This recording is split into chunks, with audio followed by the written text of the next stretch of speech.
اعوذ باللہ من الشیطان اللعین الرجیم بسم اللہ الرحمن الرحیم۔ ماہ رجب المرجب خداوند متعال کے ساتھ مخصوص مہینہ جس میں اللہ کا ذکر، اللہ کا ورد، اللہ کی توحید سے متعلق آیات، ان کی قراءت، ان تمام موضوعات پر تاکید کی گئی ہے تاکہ انسان کے وجود میں اللہ کی محبت کی لو روشن ہو جائے، چراغ روشن ہو جائے، اور اللہ کی محبت کا چراغ انسان کے وجود میں روز بروز شدید تر ہوتا جائے اور انسان کے وجود میں اللہ کی محبت کی شمع روشن سے روشن تر ہو کر انسان کے وجود پر اپنے آثار کو مرتب کرے۔ لہٰذا ایک انسان موحد کے لیے جو عین الرجبیون کا مصداق ہے، اس کے لیے جاننا ضروری ہے کہ اللہ کی محبت اور اللہ کا نور انسان کے وجود پر کیا تاثیر ایجاد کرتا ہے۔ لہٰذا حضرت سید الاوصیاء امیر المؤمنین علی ابن ابی طالب علیہ آلاف و تحیت و ثنا سے ایک روایت نقل ہوئی ہے جسے مصباح الشریعہ صفحہ نمبر 523 پر ذکر کیا گیا ہے۔ مرحوم باقر مجلسی رحمۃ اللہ علیہ بہار الانوار کی جلد نمبر 70 ہے، صفحہ نمبر 23 اور صفحہ نمبر 23 پر اس روایت کو حدیث نمبر 23 کے تحت ذکر فرما رہے ہیں کہ اس روایت میں بیان کیا جاتا ہے کہ حب اللہ نارن، اللہ کی محبت ایک آگ ہے، ایک نار ہے، لا تمر علی شیء الا احترق، کسی بھی شے سے یہ عبور کرے تو اسے جلا کر خاکستر کر دیتی ہے۔ بس اللہ کی محبت آگ ہے، آگ کا کام کیا ہے؟ جلا کر خاکستر کر دینا، جلا دینا، مٹا دینا۔ بس اللہ کی محبت ایک آگ ہے، لا تمر علی شیء، کسی شے سے اس کا گزر نہیں ہوتا، الا احترق، مگر اس شے کو جلا کر خاکستر کر دے گی۔ جیسے ہمارے معاشرے میں، دنیا میں آگ کا جو تصور انسان اپنے ذہن میں لے کر آتا ہے، تو آگ کی جو فطرت ہے وہ جلانا ہے۔ آگ کاغذ کو جلا دے گی، کپڑوں کو جلا دے گی، انسان کو جلا دے گی، درختوں کو جلا دے گی، جنگلات کو جلا دے گی، یہ آگ کی فطرت ہے۔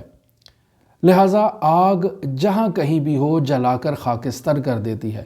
نیست و نابود کر دیتی ہے۔ تو اللہ کی محبت کو آگ سے تشبیہ دی گئی ہے کہ جس انسان کے وجود میں اللہ کی محبت کی آگ جل جائے تو وہ انسان جل کر خاکستر ہو جائے گا۔ اس سے کیا مراد ہے؟ یہ حدیث سمجھنے کے قابل ہے، اس حدیث پر گفتگو ہونی چاہیے۔ اس حدیث میں اس اللہ کی محبت کو آگ سے تشبیہ دینے کے فلسفے کو بیان کرنا چاہیے کہ ایسی کیا وجہ ہے کہ اللہ کی محبت کو آگ سے تشبیہ دی گئی ہے، اور پھر اللہ کی محبت کو نور سے بھی تشبیہ دی گئی ہے، اور بیان کیا ہے حضرت سید الاوصیاء نے وَنُورُ اللَّهِ لَا يَطْلَعُ عَلَى شَيْءٍ إِلَّا أَضَاءَ، کہ اللہ کا نور کسی بھی شے پر اگر تابش کرتا ہے تو اس شے کو منور کر دیتا ہے، نورانی کر دیتا ہے۔ کیا خوبصورت کلمات حضرت سید الاوصیاء امیر المؤمنین علی ابن ابی طالب علیہ آلاف و تحیت و ثنا نے بیان فرمائے ہیں۔ بس ہمارے لیے یہ جاننا ضروری ہے کہ اللہ کی محبت کو آگ سے تشبیہ کیوں دی گئی ہے، اور اللہ کی محبت کو نور سے تشبیہ کیوں دی گئی ہے، اور پھر آگ کا کام جلا دینا ہے، خاکستر کر دینا ہے، تو پھر اللہ کی محبت جو انسان کے وجود کو جلا کر خاکستر کر دے، اس سے کیا مراد ہے؟ عزیزان محترم، اگر ہم اللہ کی ان نعمات کی طرف توجہ کریں جو اللہ نے اپنے بندوں پر، اپنی نعمتیں اس عبد کو، اس بندے کو، اپنی مخلوق کو اللہ نے عطا کی ہیں، جو اللہ نے احسانات کیے ہیں اپنے بندوں پر، اپنی مخلوقات پر، اگر اللہ کی عظمت کو، اللہ کی جلالت کو، اللہ کی قدرت کو، ان تمام موضوعات کو دیکھیں تو انسان کی عقل ورطۂ حیرت میں مبتلا ہو جاتی ہے۔ انسان اللہ کی نعمات کی شمارش نہیں کر سکتا، انہیں گن نہیں سکتا۔ ان تعدوا نعمت اللہ لا تحصوها، کہ اگر تم اللہ کی نعمتوں کو شمار کرنا شروع کر دو، گننا شروع کر دو، تو تم ان کا احصاء نہیں کر سکتے، انہیں گن نہیں سکتے ہو۔ اسی طرح اگر اللہ کی بذل و بخشش جو اللہ نے اپنی مخلوقات پر جاری رکھی ہوئی ہیں، چونکہ وہ ذات فیاض مطلق ہے، تو انسان اللہ کی نعمات کو، اللہ کی عنایات کو، اللہ کی بخششوں کو، اللہ کی عطاؤں کو گن نہیں سکتا، شمارش نہیں کر سکتا۔ لہٰذا انسان کی عقل ورطۂ حیرت میں مبتلا ہو جاتی ہے، اور اگر انسان اس کی عقل اللہ کی معرفت میں ایک لطیف مقام پر پہنچ چکی ہے، تب بھی وہ اس نعمتوں کو، ان بخششوں کو، ان عطاؤں کو شمارش کرنے سے تب بھی وہ عاجز ہے۔ بس اوقات بعض انسانوں کے ذہنوں میں یہ تصور اگر آ جائے کہ ہماری معرفت میں کمی ہے، اگر ہم اپنی معرفت میں اضافہ کر لیں تو شاید ہم اللہ کی نعمات کو گن سکتے ہیں، شمارش کر سکتے ہیں۔ نہیں، اگر انسان کی فکر لطیف ہو جائے تب بھی انسان اللہ کی بذل و بخشش کو، نعمات کو شمار نہیں کر سکتا، وہ فیاض ہے۔ انسان کی عقل لطیف ہو تب بھی ورطۂ حیرت میں مبتلا ہے، تب بھی حیران و پریشان ہے، اور اگر انسان کی عقل غیر لطیف ہے تو تب تو بدرج اولا خداوند متعال کی عدم معرفت کے نتیجے میں وہ بہت سارے حقائق سے ناواقف ہے، ناآگاہ ہے، جاہل ہے۔ لہذا روایت میں جو اللہ کی محبت کو آگ سے تشبیہ دی گئی ہے کہ اللہ کی محبت آگ ہے، لا تمر علی شیء الا احترق، کہ کسی بھی شے سے یہ آگ اگر عبور کرے تو اس کو جلا کر خاکستر کر دے۔ تو انسان جس کے وجود میں اللہ کی محبت ایجاد ہو جائے، اور ہمیں تاکید کی گئی ہے کہ ہم اپنے وجود میں اللہ کی محبت کی لو کو جلائیں اور پھر اس کی حفاظت کریں، عین اسی طرح سے جیسے انسان ایک چراغ کو جلاتا ہے اور پھر اپنے ہاتھوں سے اس کی حفاظت کرتا ہے تاکہ مخالف ہوائیں چلنے سے یہ چراغ بجھ نہ جائے یا اس کی لو ماند نہ پڑ جائے، لہٰذا انسان چراغ کی حفاظت کرتا ہے۔ عین اسی طرح سے انسان کو یہ ذمہ داری دی گئی ہے کہ وہ اپنے وجود میں اللہ کی محبت کی لو کو جلائے اور پھر اس محبت کی حفاظت کرے کہ گناہ اس محبت کو انسان کے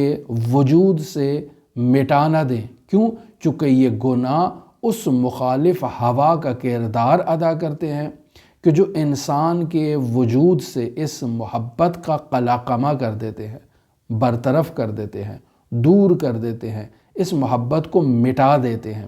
لہٰذا انسان کے وجود میں اگر اللہ کی محبت کی شمع روشن ہو چکی ہے تو انسان کی ہر وہ خواہش جو اللہ کی اطاعت کے اپوزٹ ہو، ہر وہ انسان کا نفس جو اسے ابھارتا ہے اللہ کی تعلیمات کے برعکس گناہ کی طرف ابھارتا ہو، یا اللہ کی حکم عدولی اور اللہ کی جو نافرمانی ہے اس کی طرف ابھارتا ہو، تو یہ محبت الہی جس قدر انسان کے وجود میں مضبوط ہوتی جائے گی تو یہ آگ کا کردار ادا کرے گی اور انسان کی نفسانی خواہشات کو جلا کر خاکستر کر دے گی۔ پس محبت الہی کو جو آگ سے تشبیہ دی گئی ہے اس کا بنیادی فلسفہ یہ ہے کہ انسان کے وجود میں دنیا کی مذموم محبت موجود ہے، انسان کے وجود میں گناہ کی رغبت اور گناہ کی طرف محبت موجود ہے، انسان کے وجود میں طغیانی موجود ہے، خودی سے محبت موجود ہے، انسان خودی کو علم کرتا ہے اور خداوند متعال کے مد مقابل یا اللہ کے اولیاء کے مد مقابل، انبیاء کے مد مقابل لا کر کھڑا کر دیتا ہے۔ یہ انسان کی خودی مذموم ہے، یہ انسان میں غرور و تکبر ہے جو انسان کو اللہ کے مد مقابل لا کر کھڑا کر دیتا ہے۔ تو اگر انسان کے وجود میں اللہ کی محبت کی لو روشن ہو جائے تو جس مقدار میں یہ اللہ کی محبت شدت اختیار کرتی جائے گی، انسان کے وجود سے نفسانی خواہشات محو ہوتی جائیں گی، یعنی محبت آگ کا کردار ادا کرے گی اور ان نفسانی خواہشات کو جلا کر خاکستر کر دے گی۔ انسان کے وجود سے دنیا کی محبت کو، خودی کی محبت کو، غرور و تکبر کو، رذائل اخلاقی کو ختم کرے گی اور اس کے مد مقابل فضائل اخلاقی سے انسان کو آراستہ کرے گی۔ پس جس بندے کے وجود میں اللہ کی محبت ایجاد ہو جائے وہ اللہ کی بارگاہ میں سر تسلیم خم کر لیتا ہے، اللہ کی بارگاہ میں خاضع ہو جاتا ہے، اللہ کا مطیع اور اللہ کا فرمان بردار ہو جاتا ہے۔ پس اللہ کی محبت کو آگ سے تشبیہ دینے کی بنیادی وجہ یہ ہے کہ یہ آگ یعنی اللہ کی محبت تخلیے کا کردار ادا کرتی ہے اور تحلیے کا ایک کردار ادا کرتی ہے۔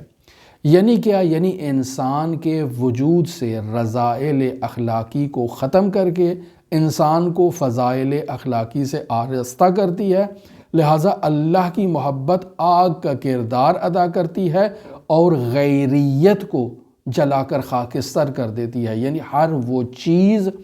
جو اللہ کے غیر کا مظہر ہو انسان کے وجود میں اس کی کوئی گنجائش باقی نہیں رہتی ہے۔ اللہ کی محبت ان تمام اغیار کا قلا قمع کر کے انسان کو تسلیم کر دیتی ہے، انسان کو خاضع بنا دیتی ہے اللہ کی بارگاہ میں۔ لہٰذا اسی وجہ سے اللہ کی محبت کو آگ سے تشبیہ دی گئی ہے۔ اور پھر اللہ کی محبت نور ہے، یعنی کیا مراد؟ یعنی انسان کے دل کو روشن کر دیتی ہے، انسان کے ضمیر کو بیدار کر دیتی ہے، انسان کو خواب غفلت سے بیدار کر دیتی ہے۔ کیوں؟ چونکہ نور کا فلسفہ یہی ہے کہ الظاہر لذات والمظہر لغیر، کہ نور خود بذات خود ظاہر ہوتا ہے اور غیر کا اظہار کرتا ہے، غیر کو بھی واضح کر دیتا ہے۔ پس اگر کسی انسان کے وجود میں اللہ کی محبت کی لو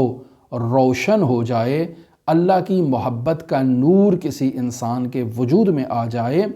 تو یہ اللہ کی محبت کا نور انسان کے وجود میں حق اور باطل کی تمیز ایجاد کرتا ہے، انسان پیرو حق ہو جاتا ہے اور باطل سے تنفر کرتا ہے، انزجار کرتا ہے، دوری اختیار کرتا ہے۔ پس جو اولیاء الہی ہیں انہوں نے اپنی زندگی کے تجربات سے اس بات کو بیان کیا ہے کہ حضرت سید الاوصیاء امیر المؤمنین علی ابن ابی طالب کے یہ کلمات کہ اللہ کی محبت کو آگ سے تشبیہ دی گئی، اللہ کی محبت کو نور سے تشبیہ دی گئی، امیر المؤمنین کے یہ کلمات کما حق ہیں، بالکل درست ہیں اور حقیقت پر مشتمل ہیں کہ جو انسان خواب غفلت سے بیدار ہو جاتا ہے، جس کے وجود میں اللہ کی محبت کی لو روشن ہو جاتی ہے، اللہ کی محبت کا نور جس انسان کے وجود میں آ جاتا ہے، اس کے لیے ہر شے واضح ہو جاتی ہے۔ اس کے جو جسم میں کمزوریاں ایجاد کرتی ہے یہ محبت اور یہ آگ، اور اس کی روح کو تقویت کرتی ہے، چونکہ انسان کا جسم قوہ غضبیہ کا مجموعہ ہے، قوہ شہویہ کا مجموعہ ہے، قوہ وہمیہ کا مجموعہ ہے، اور یہ تمام قوتیں جب قوت عاقلہ کے اوپر غالب آ جاتی ہیں تو انسان کو کمزور کرتی ہیں۔ جبکہ اللہ کی محبت اگر انسان کے وجود میں آ جائے، جب انسان کے وجود میں اللہ کی محبت کا نور روشن ہو جائے تو تمام ایسی مذموم صفات قوہ عاقلہ کے مغلوب اور ماتحت قرار پاتی ہیں اور انسان عاقل ہوتا ہے اور جیسے جیسے یہ محبت الہی انسان کے وجود میں شعلہ ور ہوتی ہے، انسان کے وجود سے یہ جسمانی لذتیں جو انسان کا نفس انسان کو ان لذتوں کی طرف ابھارتا ہے، یہ تمام لذات ماند پڑتی جاتی ہیں اور انسان کی روحانی طاقت میں اضافہ ہوتا ہے۔ چونکہ اللہ نور السماوات والارض ہے، آسمان و زمین کا نور ہے، اور اللہ کی محبت کا نور انسان کے وجود میں جب روشن ہو جاتا ہے تو انسان اسی روحانی قوت سے آسمان و زمین کے نور کے مظہر کو درک کرنا شروع کر دیتا ہے، تو انسان کی معلومات کا احاطہ وسیع ہو جاتا ہے، ادراکات کا احاطہ وسیع ہو جاتا ہے، انسان کی جو روحانی طاقتیں ہیں اس میں اضافہ ہوتا ہے، اور انسان انہی معنوی طاقتوں کے ذریعے سے اللہ کی تجلیات کا اظہار کرتا ہے۔ یہی جو آپ اولیاء سے کرامات کو مشاہدہ کرتے ہیں، اس کا بنیادی فلسفہ یہ ہے کہ اب اس کے وجود میں اللہ کی محبت کی آگ جل رہی ہے، اللہ کی محبت کا نور اس کے وجود میں جو ہے وہ منور ہو چکا ہے اس کے وجود کے اندر۔ لہٰذا انسان کے وجود میں اللہ کی محبت بھی ہو، دنیا کی محبت بھی ہو، ایسا ممکن نہیں ہے۔ لہٰذا رسول خدا صلی اللہ علیہ وآلہ وسلم سے روایت مجموعہ ورام نامی کتاب، جس کا اصلی نام تنبیہ الخواطر و نزہۃ النواظر ہے، اس کتاب میں ورام بن ابی فراس نامی شخصیت جو ہیں وہ اس کتاب کی جلد نمبر 2 ہے، صفحہ نمبر 122 پر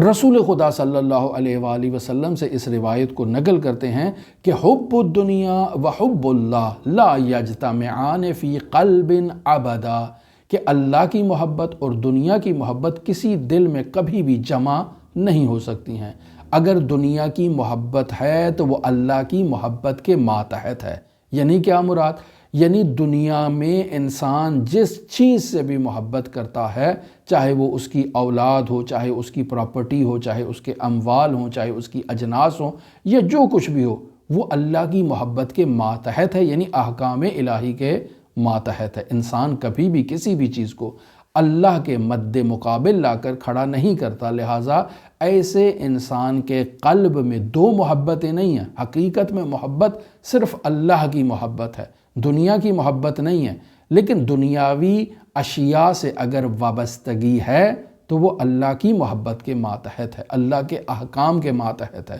اللہ کی اطاعت کے ماتحت ہے، لہٰذا وہ دنیا کو وہاں استعمال کرتا ہے جہاں اس کا رب چاہتا ہے، دنیا کو وہاں حاصل کرتا ہے جہاں اس کا رب چاہتا ہے، اور جہاں جہاں اس کا رب دنیا سے دوری اختیار کرنے کے لیے انسان کو حکم دیتا ہے، انسان دور ہو جاتا ہے۔ پس اگر آپ دیکھیں کسی انسان کے دل میں دنیا کی محبت اللہ کی محبت پر غالب آ جائے تو اسے ابناء الدنیا کا مصداق قرار دیا جاتا ہے، اور مومن کا وظیفہ ہے کہ اس ابناء دنیا شخص سے دوری اختیار کریں۔ دعا گو ہے خداوند متعال ہمیں ان نورانی معارف کو سمجھنے اور ان پر عمل کرنے کی ہمیں سعادت بخشے اور توفیق عطا فرمائے۔ دعا گو ہے خداوند متعال منجی عالم بشریت حضرت صاحب العصر، صاحب الامر، صاحب الزمان کے ظہور میں تعجیل فرمائے، اور ہمیں حضرت کے اصحاب و آوان و انصار کی فہرست میں شمار فرمائے۔ اللہم صلی علی محمد و آل محمد وعجل فرج قائم آل محمد۔